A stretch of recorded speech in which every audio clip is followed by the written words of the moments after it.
Assalamualaikum adik-adik juang ilmu. Pada kali ini, kita akan membahas tentang ukuran pemusatan data. Untuk menyelidiki segugus data atau suatu data kuantitatif akan sangat membantu bila kita mendefinisikan ukuran-ukuran numerik yang menjelaskan ciri-ciri data yang penting. Salah satu caranya adalah menggunakan rata-rata, baik terhadap sampel ataupun rata-rata terhadap populasi. Rata-rata merupakan suatu ukuran pusat data bila data itu diurutkan dari yang terkecil sampai ke yang terbesar, atau sebaliknya, dari yang paling besar hingga ke yang paling kecil. Sembarang ukuran yang menunjukkan pusat segugus data yang telah diurutkan disebut ukuran lokasi pemusatan atau ukuran pemusatan. Ukuran pemusatan data yang paling banyak digunakan diantaranya yaitu nilai tengah atau nilai rata-rata atau juga sering kita sebutkan dengan mean, nilai mean ya. Selanjutnya ada median. Median itu adalah nilai tengah. Dan yang ketiga ada modus. Modus adalah nilai yang paling banyak muncul atau yang paling sering muncul ya. Yang pertama, kita akan membahas nilai tengah suatu populasi. Bila segugus data diberikan yaitu X1, X2, sampai dengan Xn, tidak harus semuanya berbeda. Ini menyusun sebuah populasi terhingga yang berukuran N. Maka nilai tengah populasinya bisa kita hitung dengan rumus mu sama dengan sigma xi dibagi dengan N, di mana N ini banyaknya populasi. Untuk lebih jelasnya, mari kita sama-sama melihat contoh soal berikut ini. Banyaknya pegawai di 5 apotik adalah 3, 5, 6, 4, dan 6. Dengan memandang data itu sebagai suatu populasi, hitunglah nilai tengah banyaknya pegawai bagi 5 apotik itu. Jadi di soal ini banyaknya populasi ada berapa? Ada 5. Karena ada 5 apotik. Ini ada 5 apotik. Jadi populasinya 5. Ya. Jadi dengan menggunakan rumus yang di atas, karena datanya merupakan suatu populasi yang terhingga, maka kita bisa menggunakan rumus yang di atas karena N-nya diketahui, banyaknya populasi itu diketahui. Jadi kita dapat menghitungnya dengan menjumlahkan banyaknya pegawai di setiap apotik dibagi dengan banyaknya apotik. Jadi berapa? 3 ditambah 5 ditambah 6 ditambah 4 ditambah 6 dibagi dengan 5. Jadi nilai tengahnya atau mu-nya yaitu sebesar 4,8. Selanjutnya kita lanjut membahas untuk nilai tengah sampel. Ya. Di sini rumus yang kita gunakan untuk nilai tengah populasi dan sampel itu berbeda ya. Walaupun sekilas kita lihat hampir sama. Jadi ketika adik-adik mendapatkan suatu soal, jadi perhatikan baik-baik apa soal itu dalam bentuk suatu populasi ataukah suatu sampel. Ya.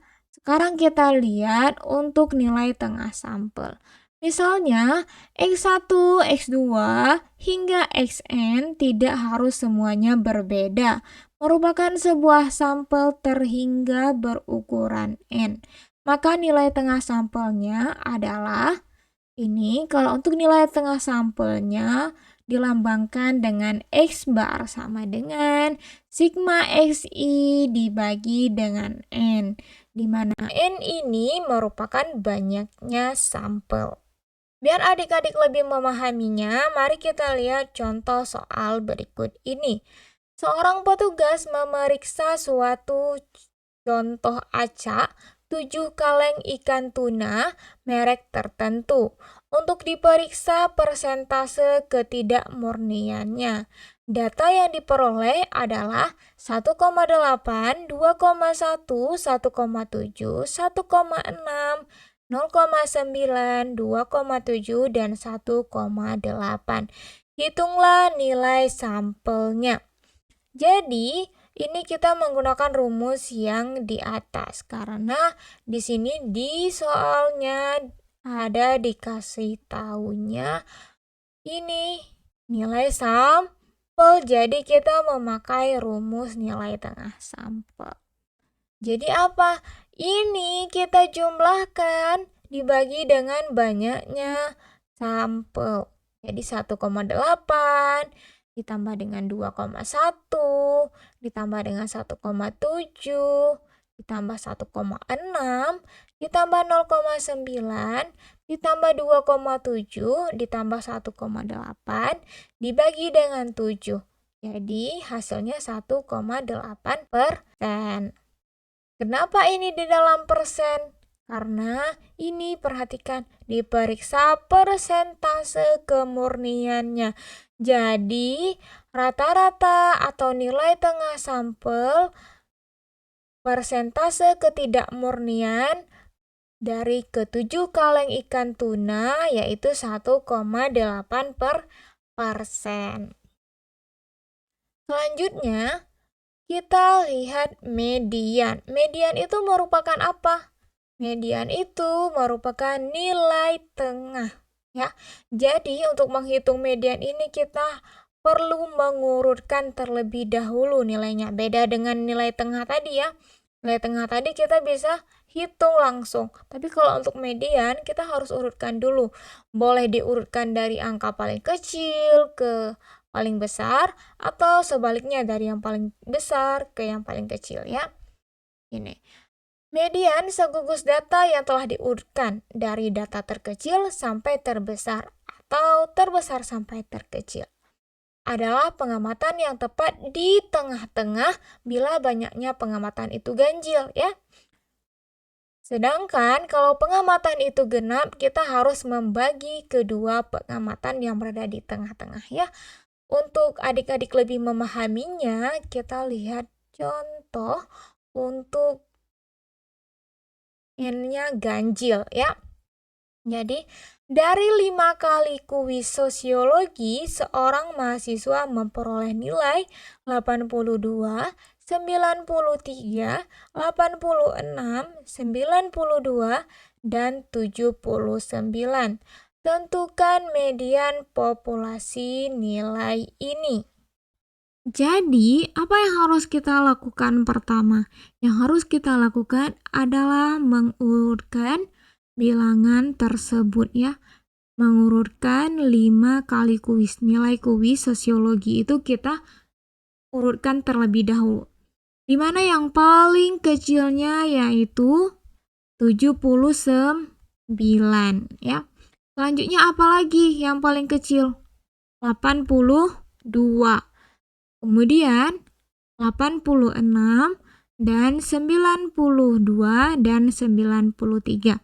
Ini kita telah mengurutkan kelima hasil nilai kuis dari sosiologi seorang mahasiswa. Jadi untuk menentukan nilai mediannya, karena ini N-nya ganjil, maka kita ambil nilai yang paling tengah-tengahnya ya, atau nilai di tengah-tengahnya, yaitu jadi mediannya itu 86. Selanjutnya, mari kita lihat jika mediannya itu N-nya itu genap, gimana cara kita menghitungnya? Perhatikan contoh berikut ini. Kadar nikotin yang berasal dari sebuah sampel acak 6 batang rokok cap tertentu adalah 2,3, 2,7, 2,5, 2,9, 3,1, dan 1,9 mg. Tentukan mediannya. Ini di mana N-nya ini bernilai genap. Di mana 1, 2, 3, 4, 5, 6. Ada 6 sampel acaknya kan? Jadi caranya tetap sama, kita mengurutkan terlebih dahulu. Jadi kita urutkan dari yang paling kecil. Berapa? Yaitu 1,9. Dilanjutin dengan 2,3, 2,5, 2,7, 2,9, dan 3,1. Ini karena datanya itu genap, maka kita ambil terlebih dahulu nilai yang terletak di tengah-tengah. Ini ada 2 nilai yang terletaknya di tengah-tengah. Jadi gimana cara kita menghitung mediannya? Kita jumlahkan 2 nilai di tengah ini dibagi dengan 2. Jadi 2,5 ditambah 2,7 dibagi dengan 2. Jadi 2,6 mg. Jadi median untuk soal yang di atas itu yaitu median dari 6 batang rokok. Kadar nikotin dari 6 batang rokok tersebut yaitu 2,6 mg. Selanjutnya, mari kita lihat. Di sini masih kita membahas soal seputaran modus ya. Dari 12 pelajar sekolah lanjutan atas yang diambil secara acak, dicatat berapa kali mereka menonton film selama bulan lalu. Data yang diperoleh adalah 2, 0, 3, 1, 2, 4, 2, 5, 4, 0, 1, dan 4. Ya. Jadi di sini apa yang harus kita lakukan pertama yaitu kita mengurutkan nilai-nilai tersebut berdasarkan urutannya dari yang paling kecil hingga paling besar ya. Di sini pasti adik-adik sudah tahu kan cara mengurutkannya. Ya. Selanjutnya di sini kita bisa melihat angka nolnya itu ada 2 kali yang artinya mereka tidak menonton. Ada 1 kali. Ada yang 1 kali menonton itu ada 2. Terus ada 2-nya 3 kali dan 4-nya ada 3 kali.